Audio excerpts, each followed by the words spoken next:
pessoal. A gente aqui tinha gravado nosso vídeo de perguntas e respostas antes do anúncio do projeto de reforma tributária. Então, a gente achou por bem gravar esse adendo aqui, justamente para endereçar esse assunto que está bastante em pauta, e acho que seria importante as pessoas saberem, né, como é que a gente pensa sobre o tema. Acho que, primeiro, assim, a indústria de fundos imobiliários ainda é uma indústria razoavelmente pequena. A gente está falando de 130 bilhões contra mais de 6 trilhões, que é a indústria de fundos como um todo. Então, é uma indústria que é nascente ainda. Se você imaginar esse impacto dessa potencial tributação, a gente está falando de um potencial tributário aí de, sei lá, 1,5 bi por ano, que provavelmente não vai afetar de forma impactante aí as contas do governo, e no final vai ter um potencial aqui de atrapalhar bastante o crescimento de uma indústria que tem enormes externalidades positivas, né, no setor de construção civil e tudo mais. E acho que quando fizerem o cálculo completo, é capaz até de alguns prejuízos nessas externalidades fazerem um offset aí nesse potencial tributário e eventualmente anular esse ganho aí que o governo imaginava, ou eventualmente até tornar essa conta negativa. Então, acho que o fundo imobiliário, né, a gente também tem que lembrar, ele é um produto que ele foi desenhado para a pessoa física, né, para o pequeno investidor. Até a questão da isenção, para você qualificar, você precisa ter um fundo com pelo menos 50 investidores, precisa ser negociado em bolsa, nem o investidor, né, o investidor isento, ele não pode ter mais de 10% do fundo, então ele já teve um arcabouço aí, justamente para priorizar o pequeno investidor, que é o que vai acabar sendo prejudicado aqui dessa reforma, se ela for adiante nesse desenho. Então, a gente acha que, assim, de novo, é uma reforma complexa, tem vários itens, vários temas são tratados, então provavelmente vai ser um longo debate até chegar numa conclusão. E, obviamente, enquanto não se chega nessa conclusão, segue o status quo, e o status quo desse mercado é bastante promissor. A gente acha que é uma classe de ativo que, para todo investidor, ela deveria fazer parte, porque mundialmente é assim. Aqui no Brasil a gente estava começando a aumentar essa penetração. Qualquer investidor dentro de uma carteira de investimento deveria ter uma parte que seja imobiliária, e o fundo imobiliário ele traz para o investidor, né, independente de como essa questão da reforma avançar, mas ele traz alguns benefícios que não vão mudar, né? Então, ele traz para o pequeno investidor acesso a ativos que ele não conseguiria ter de qualquer outra forma. Então, o investidor conseguiria sozinho, né, ter acesso a comprar um prédio, um grande prédio corporativo, ou um galpão logístico alugado para um Mercado Livre, uma Via Varejo, uma coisa do gênero. Traz uma diversificação importante, uma diversificação que também vem junto de liquidez, né? Pode sair parcialmente ou integralmente do seu investimento. Na medida que você compra imóvel, geralmente você consegue fazer uma saída integral. E, por fim, ele traz uma gestão profissionalizada, né? Então, você tem alguém ali que está 100% do tempo dedicada a cuidar daqueles investimentos. Então, acho que, assim, em resumo, a gente acha que tem muita coisa ainda para acontecer, mas a gente vai tentar que, na medida do possível, quando houver atualizações, a gente passar para vocês a nossa opinião, e obviamente a gente está aqui aberto aos nossos canais de Q&A e canais de relações com investidores para a gente atender a qualquer outras perguntas que vierem. Obrigado, um abraço.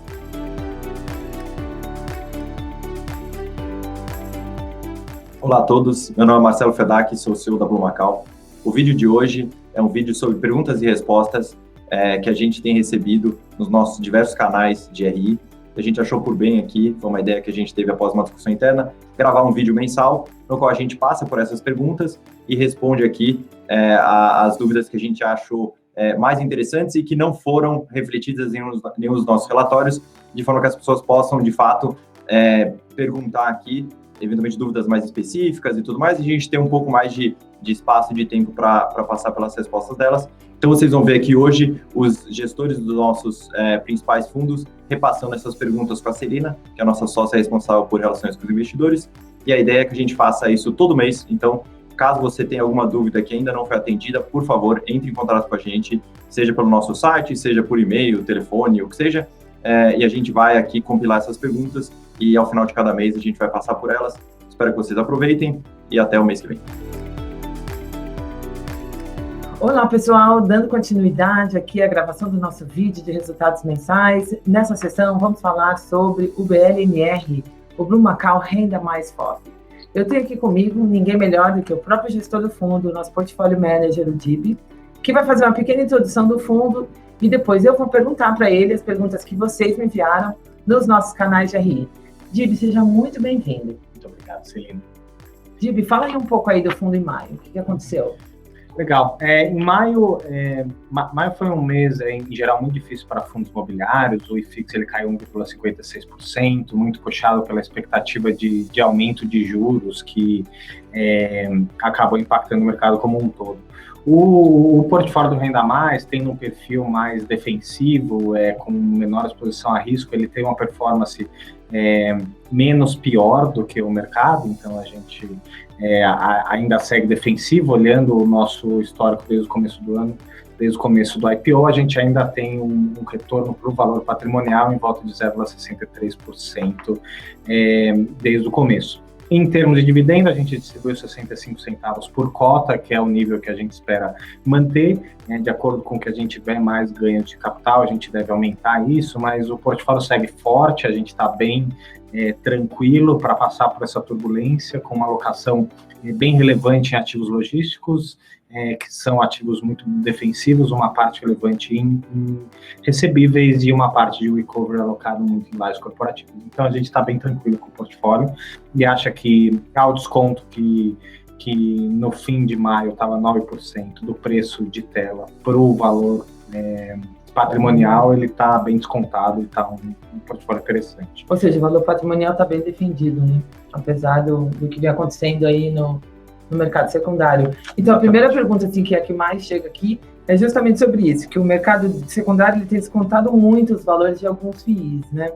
Então, tem algum motivo específico para o mercado descontar mais os FOFs? Tem alguma coisa acontecendo no Renda Mais que você queira passar aqui para os nossos investidores para dar essa diferença desses 9%? Não, legal. Realmente, acho que é natural da renda variável você ter oscilações. Acho que o período de vida do fundo, sendo um fundo novo, com uma liquidez menor e ainda poucos investidores dentro do fundo, quando você compara com outros FOFs que tem muito mais investidores, a gente ainda é um fundo jovem e acho que isso traz volatilidade para a cota. A gente, apesar de monitorar isso muito de perto, a gente tenta sempre se preocupar mais com o operacional interno do fundo e ter certeza que o fundo está bom. Então, o R$ 93,42, que é o nosso valor patrimonial hoje, ele ele está alocado em ativos muito bons, muito sólidos, então a gente tem tranquilidade de falar que o dividendo que a gente está entregando hoje é um dividendo recorrente, e quando você olha para o risco que a gente tem alocado, pagando um dividendo de 9,2%, ao ano, a gente acha que ele está muito bem defendido. O motivo pela oscilação são características do mercado. Assim, é muito difícil a gente conseguir falar exatamente o que está acontecendo. Qual é o humor do investidor para esses fundos? Né? Exatamente. Sim. Então, a gente tem algumas coisas que a gente tenta fazer. Por exemplo, a gente contrata um market maker para tentar trazer liquidez. A gente está cada vez mais tocando essa agenda de marketing para mostrar para os investidores a qualidade do portfólio. Transparência, né, para os nossos investidores, sim. Sim, acho que não tem nada que a gente não deixe 100% transparente e, de novo, a gente está muito bem alocado, o portfólio é muito bom, ele consegue segurar e passar por qualquer tormenta que a gente tenha que passar, e acho que está muito bem defendido. E a nossa visão é que no médio e longo prazo o mercado vai compreender e vai conseguir qualificar a qualidade da nossa gestão. Então a gente tem que ter um pouco de paciência, né? E esperar acontecer. Ô, Dib, assim, falando um pouco dos dividendos, que é sempre uma pergunta muito recorrente, o dividendo de maio foi igual ao de abril, apesar do mercado ter tido muita queda em vários ativos. Nós, como FOF, né, investimos em outros fundos e teve uma queda meio que generalizada. Você falou que você está bem defendido nesse dividendo, que já é um resultado recorrente. Qual que é a perspectiva, assim, para os dividendos no médio prazo, assim, para o próximo mês, para o próximo semestre? Legal. Acho que como é que funciona, só voltando um pouco atrás, como é que funciona um FOF? O FOF ele tem duas linhas de receita, né? Uma linha de receita é os fundos que a gente investe, eles pagam dividendos para a gente chama isso de carrego, né? Então a gente tem, dentro dos fundos que a gente investiu, a gente tem um carrego, que é um dividendo que a gente recebe pelo fato de a gente estar investido, do mesmo jeito como o nosso investidor, quando investe no FOF, tem direito a receber esse dividendo. Tem uma segunda linha de receita que a gente chama de ganho de capital. Então, o ganho de capital é o seguinte: se eu comprei uma cota R$100, ela sobe a 102, e eu acho que está na hora de vender isso, eu vendo, e sobre esse ganho de capital eu posso distribuir dividendos. Hoje, do jeito que a gente está pagando dividendo, na casa de 65 centavos, é um dividendo que a gente está confortável em pagar, só usando o carrego que a gente tem, mais um ou outro ganho de capital que já está aprovisionado. Que já é sabido, assim, que já está meio que refletido ali na cota guardado. Sim. A gente tem a reserva, a gente tem... e esse carrego, até os investidores podem olhar nos relatórios mês a mês, ele foi aumentando esse carrego. O carrego do mês que vem vai ser bem maior do que foi, vai ser seguinte... melhorando um pouco.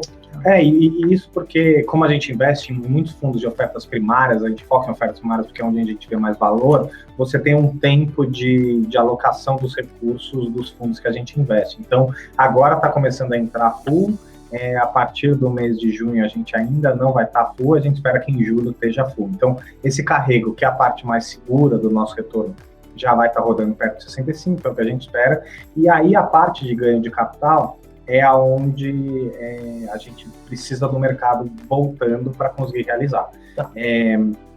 Então, a gente tem ainda coisas que a gente consegue, porque a gente fez alocações a preço muito abaixo do que está de tela, mas para ter uma coisa generalizada e você realmente sair dos 65 centavos para, sei lá, por exemplo, R$1 por cota, a gente precisa ter uma recuperação de mercado. Então, a nossa... Para refletir isso também no valor consolidado patrimonial do fundo. Assim. Exato. Então, assim, no valor patrimonial, que é uma pergunta recorrente também que eu recebo, principalmente depois que a gente fez o nosso follow-on IPO, né? Que eles sempre têm como, os investidores têm sempre como referência o valor de R$98. Só que o fundo já existia, né? Já vinha rodando aí há uns 6 meses, quando a gente fez, a gente liquidou essa oferta em janeiro, né? A 98. Você podia explicar um pouquinho a composição desse valor patrimonial logo após a liquidação dessa oferta? Por que foi de 98 para um pouco abaixo de 98? Acho que foi para 96, 96,5 mais ou menos assim, grossamente falando. Você podia explicar um pouquinho para os nossos investidores como é que compôs esse valor patrimonial? Eu acho importante isso, se você quiser falar. Bom, então basicamente como é que funciona? A cota no momento da oferta, lá em janeiro, ela estava a R$104,16. E a gente tinha pegado uma cota 100, a gente investiu bem e tal, chegou no 104. Aí a gente fez a oferta 98. Uma característica de ofertas públicas... Qualquer oferta pública. Qualquer oferta. Sim, mas nossa, de qualquer uma... Tá. E acho que até quem acompanha os debates sobre esse tema, é um tema muito discutido, né? Bastante. Você tem uma característica que é o custo da oferta. Então, quando a gente fala que o custo da oferta é R$98, não entra R$98 no fundo da Blue Macau. O valor que entra é R$98 menos o montante da oferta. Então, na verdade, o custo da distribuição, certo? Exatamente. Tá. Que é um percentual que varia entre 3% ou 2,5% e 4%, certo? É isso aí. Então, o que é esse custo? Esse custo é assim, para o seu assessor de investimentos ou para a sua corretora distribuir esse fundo, ou te mostrar esse fundo, ele cobra um FII. É como se fosse uma taxa de corretagem para você vender um imóvel, né? Então, ele cobra de você isso e quando o dinheiro chega para mim, ele chega net disso, chega sem essa taxa líquido dessa taxa que ficou aí para o distribuidor, para os agentes autônomos, enfim. Tá. Exatamente. E essa taxa, o valor, na verdade, 98, que foi o que você colocou, o que entrou para mim foi R$95,12. Tá. Então, a gente tem que fazer um ponderado aí, né? Ponderado, você tem o que? Você tem 50 mil cotas a R$104, e aí você tem 200 mil cotas a R$95. Você faz o ponderado disso, dá um 96, isso, quase 50, mais ou menos, perfeito. Que foi o nosso ponto de partida. Assim. Mas ficou muito claro. E assim, para finalizar aqui a sessão de perguntas do BLMR, os nossos investidores também perguntam muito se o tamanho atual do fundo é o que você considera ideal. Então, esse tamanho, ele é o ideal para hoje? Você pretende crescer? Ou seja, então a gente olha nas novas ofertas, mas falando do tamanho geral do fundo, o que você poderia falar para os nossos investidores? Legal. A gente, como que a gente olha para isso? Primeiro a gente olha para a nossa estratégia, então a estratégia do fundo é ser uma estratégia de, como a gente chama, alocação dinâmica. Então a ideia é comprar ativos que a gente consiga sair quando for um momento oportuno e tal, você tem essa flexibilidade para conseguir entrar e sair de posições. Então, ser um fundo que é grande demais no mercado começa a te engessar, você começa a ficar um elefante na loja de porcelana ali, né? Qualquer movimento que você faz, por exemplo, eu quero sair de tal papel, como você tem um tamanho muito grande, você acaba machucando o preço. Sim. Então, qual é a conta que a gente faz? Olhando para a liquidez do mercado e o quanto os fundos negociam, a gente acha que em volta de 0,75% do tamanho do mercado como um todo é o ideal para ser o tamanho do nosso fundo. Hoje a gente está com 250, a gente acha que consegue crescer esse fundo até uns 700 milhões de reais, 700, 800 milhões de reais. Sem perder essa agilidade que você está falando. Exatamente. Quando você passa disso, você começa a ter que usar outro tipo de estratégia e acho que tem vários fundos no mercado que já passaram disso e estão adotando isso. Qual é o tipo de coisa que a gente está falando? Ao invés de você entrar no próprio mercado, você fazer ofertas privadas em ativos que não tem tanta liquidez, esse tipo de coisa, porque você fica meio travado. Assim. Mas é uma proposta muito diferente do que você faz hoje em dia. Acho que são filosofias diferentes, né? Nenhuma está certa ou errada. Não tem certo ou errado, sim. Mas a gente acha que a gente consegue criar muito valor girando o portfólio e achando oportunidades. Então, a nossa proposta, a nossa visão é que esse 0,75% do mercado como um todo é o tamanho ideal. E qual é o tamanho do mercado? Hoje ele gira em mais ou menos 150, 160 milhões de reais. Mas por que eu falo sempre em percentual? Porque se o mercado subir para 200 milhões, para 200 bilhões, eu acho que o nosso fundo pode ser maior. Então ele vai depender muito do andamento do mercado. Exatamente. Então a ideia é isso. Então, deixando claro, a gente não pretende fazer ofertas no curto prazo, enquanto o valor patrimonial estiver tão distante assim do valor de mercado, mas o fundo tem espaço para crescer. Tá? Perfeito. De baixo que era isso, essas são as principais perguntas aqui que a gente recebeu do BLMR. Agradeço a sua presença aqui e, gente, assim a gente encerra a sessão do Renda Mais. Espero que vocês tenham gostado. Dib, como sempre, transparente, muito com todos os números do fundo na ponta da língua. Fiquem à vontade para mandar mais perguntas aqui para a gente, que o Dib me ajuda a responder aí para vocês. Obrigado, Dib, obrigado a todos. Obrigado a todos pela confiança. Pessoal, seguindo aqui com o nosso vídeo, vamos agora falar do fundo BLMG. É o fundo que mais gera dúvida para os nossos investidores, é o maior fluxo de perguntas que a gente recebe sobre esse fundo, então ninguém melhor para falar e responder para vocês as suas dúvidas do que o Ariel. O Ariel é o nosso diretor de operações, ele coordena toda a nossa área de aquisições, ele está diretamente envolvido com absolutamente tudo que acontece em toda a compra de tijolo aqui da Blue Macau. Ariel, seja muito bem-vindo. Obrigado, Celina. Muito bom poder contar com você aqui. Se você puder fazer uma breve introdução assim dos maiores acontecimentos de maio do fundo, enfim, do que teve de novidade para os nossos investidores. Perfeito. Obrigado, Celina. Obrigado pelo convite. É um prazer fazer esse vídeo aí. Obrigado a todos que estão prestigiando a gente, com a audiência. Acho que o relatório do mês do fundo está bem bacana.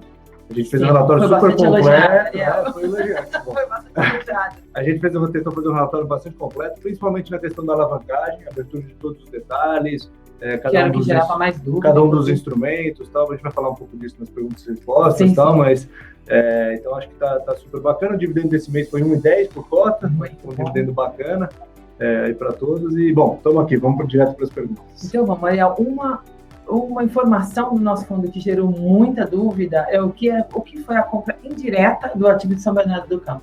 Você pode explicar um pouquinho? Claro, esse realmente gerou uma dúvida esse termo, acabou sendo um termo preciosismo jurídico, mas só para deixar claro aqui o ponto, essencialmente o que aconteceu foi, pela estrutura da transação para o vendedor, a aquisição do imóvel, na verdade, foi feita através da aquisição de uma SPE, uma empresa que detinha 100% do imóvel, né? Não tinha mais nada na SPE, era uma SPE imobiliária.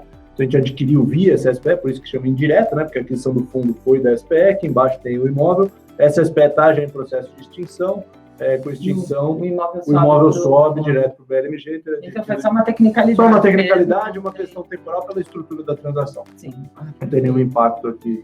Então, Ariel, assim, o que obviamente gera mais dúvida aqui para a gente é a alavancagem do fundo, né? Sim. Então, o investidor, ele gostaria de entender, assim, como funciona essa alavancagem. E como que isso reflete no dividend yield do fundo, principalmente? Tá. Isso desconta, é positivo? Como é que isso reflete no dividend yield do fundo? Como Perfeito. funciona em termos gerais? E até aqui, acho que aqui o vídeo é um pouco mais breve, até faço Sim. referência aqui, a quem tiver interesse em entrar no nosso canal do YouTube e acessar o nosso vídeo do Investor Day. Que foi no mês passado. Foi no mês passado, Isso. o Investor Day do mês passado, que a gente faz uma introdução um pouco, né, um detalhamento mais detalhado da alavancagem, como funciona a alavancagem com imóveis e produtos imobiliários, etc. Então, acho que... É uma aula do pedaço. Exatamente. Ficou É muito uma bacana. aula do pedaço sobre alavancagem. Então, eu acho que lá dá para entrar mais em detalhe, mas essencialmente, acho que em termos da estratégia, como é que isso traduz aqui para o fundo de logística, o que a gente busca fazer essencialmente em transações onde a gente tem inquilinos, né, de grande porte, com excelente credit rating, empresas que estão crescendo, como é o caso de Via Varejo, da Fit, etc., com contratos atípicos, né, e até para explicar aí para a audiência, né, contrato atípico, a gente basicamente está falando de um contrato, tipo no modelo de build to suit, que é essencialmente um contrato que a gente chama de take or pay, né? Então ele precisa ser pago até o final. Se for um contrato de 10 anos, por exemplo, o inquilino não pode sair antes sem pagar o contrato inteiro. Se então, sair, eu tenho que pagar todo a o multa prazo integralidade, remanescente. que não é o típico do, né, do contrato imobiliário, quando a gente chama o contrato típico, né? Então você tem essa previsibilidade da receita ao longo do período, uma receita de locação corrigida por inflação. E aí, um pouco da estratégia que a gente tem tentado seguir aqui no fundo é trazer a alavancagem nesse tipo de situação, principalmente em situações onde a gente tem um aluguel defensivo, muitas vezes até abaixo do mercado. Quem sabe que a gente pode ter, ao final desse prazo BTS, ou desse prazo atípico, algum ganho real de locação também, a gente casar esse ativo com passivo. O nosso ativo rendendo IPCA, por exemplo, né, o índice de inflação, no nosso caso do fundo é IPCA, o passivo é IPCA, e a gente trava um spread ao longo desse período. Então a gente acha que é uma forma de você gerar retorno incremental, valor do nosso investidor com a assunção de um grau de risco bastante controlado, né? Principalmente quando isso, quando a gente está falando de empresas de grande porte, sim, contratos fortes, etc., a gente consegue ter uma boa previsibilidade, né? O risco dessa operação é você ter algum problema com o inquilino, por exemplo, né? Empresas como a Via Varejo, etc., a gente tem bastante consolidamento, né? Então, esse é um pouco da estratégia. E assim, essa é uma forma que também aquisições imobiliárias são feitas no restante do mundo, né? Algo acho que é até bem comum. E eu acho que até uma coisa que a gente está começando a ver mais aqui também. Também, né? alguns fundos anunciando coisas também nesse sentido. Usando desse recurso também, justamente porque é bom. Exatamente. A gente investir retorno para o investidor. Não, perfeito, Ariel.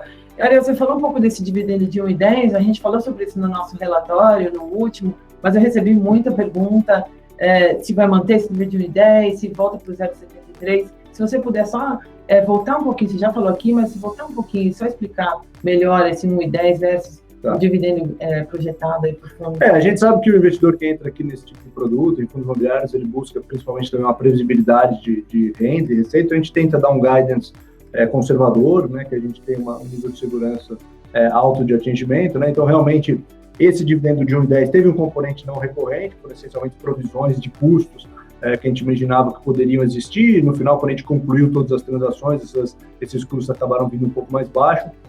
Então, a gente conseguiu se aproveitar da reversão dessas provisões. Então, esse foi o componente não recorrente.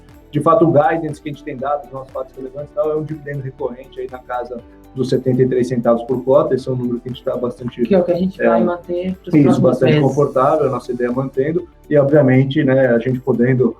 como foi nesse caso, ter surpresas positivas, é o que a gente vai tentar fazer. E essas provisões foi porque a gente finalizou a aquisição dos ativos e a gente foi lá e reavaliou esse passivo do fundo e conseguiu liberar esse caso. Exatamente. Não, perfeito. Olha, assim, para finalizar, do BLMG, que é a pergunta que acho que mais chega, além da alavancagem, se esse fundo terá novas ofertas e se o destino dessas novas ofertas vai ser diminuir a alavancagem, vai ser a compra de novos ativos. Como que funciona essa dinâmica de novas ofertas para o BLMG? Eu acho que assim, a história do fundo, né, é continuar crescendo. A gente quer, acho que quanto maior o fundo, mais diversificação a gente tem de ativos, maior o market cap, maior a liquidez, você tem mais oportunidades de entrada e saída para o nosso cotista. Então, a ideia é continuar, obviamente, crescendo o fundo. O que a gente tem tentado fazer é casar as ofertas com o pipeline. Então, a gente não vai fazer oferta para deixar... Como a gente já fez nas duas primeiras ofertas do fundo. Vamos fazer oferta para deixar dinheiro em caixa, né? A gente vai fazer oferta para comprar novos ativos que a gente acha que agregam para o fundo. A gente está bastante feliz e confortável com a alavancagem que tem hoje no portfólio, uma alavancagem de longo prazo, a taxas atrativas, até nesse ambiente positiva, né? Exatamente, está nesse ambiente de aumento de juros, né? A gente conseguiu travar taxas muito interessantes.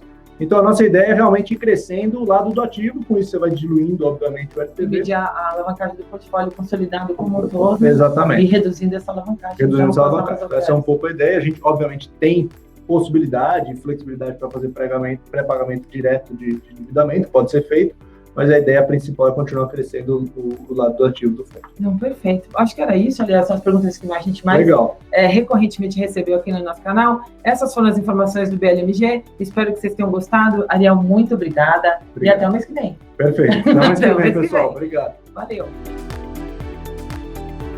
Assim encerramos o vídeo dos resultados mensais da Blumacal para o mês de maio de 2021. Como o Fedak falou, todos os meses teremos um vídeo. Mês que vem teremos a nossa live, o Investor Day da Blumacal, vai ser a segunda edição do Investor Day. Por favor, mande suas perguntas para a gente no e-mail ri@blumacal.com. Aqui no final do vídeo você vai ter essa informação. Pode entrar em contato também conosco através das nossas redes sociais, no Instagram e no LinkedIn, e através do nosso site. Entre lá, cadastre-se no mailing list, receba em primeira mão todos os relatórios, todos os fatos relevantes e tudo de mais importante que acontece na Blumacal, que a gente distribui através desse canal também. Muito obrigada por ter visto o vídeo até aqui e até o mês que vem.